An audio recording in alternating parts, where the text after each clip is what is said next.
This is TWiT.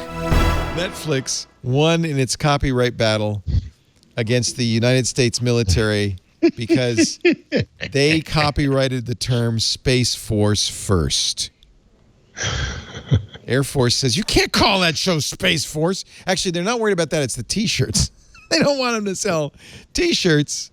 But the Have you watched the show? Yeah, I watched the whole thing. I actually liked it. Everybody got the worst reviews ever. I want former TV guide critic Jeff Jarvis. I will. I need to watch it. I have it queued, but I haven't watched it yet. You know what? People were hoping it would be another Veep. You know, that it would be biting satire, because the whole premise is an unnamed president has created a branch of the Air Force called Space Force, and he says we're going to have boots on the moon by 2026. And Steve Carell is the 4-star general put in charge. And it could have been like Veep, where it's biting satire.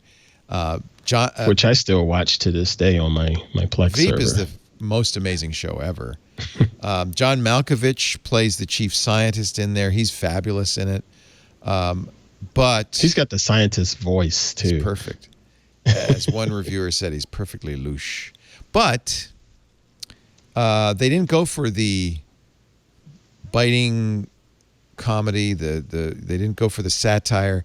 They went for the just kind of like, oh, it's nice, kind of, and you kind of, it's you know, you feel Steve Carell turns out to be a really nice guy with lots of principles, and it just doesn't have the edge to it. I enjoyed it. I laughed out loud a few times. I'll watch it. I look forward to watching it. My favorite part, or one of my favorite parts, at least appropriate to this audience, is the social media expert who's played by Ben Schwartz. It's very funny. Really? And his Schwartz name is in this too? Yeah, and his name I can't even say on the show because it's an Italian name, but they make it sound really, every time they say his name, it sounds obscene. And it's not John Raphael. No, it's very funny, I have to say. And he is the worst social media guy ever. He is like exactly what you'd expect. You know, it's hysterical. I thought it was funny. It wasn't what it could have been, which was, you know, a biting political satire. But how many Veeps are there in the world after all?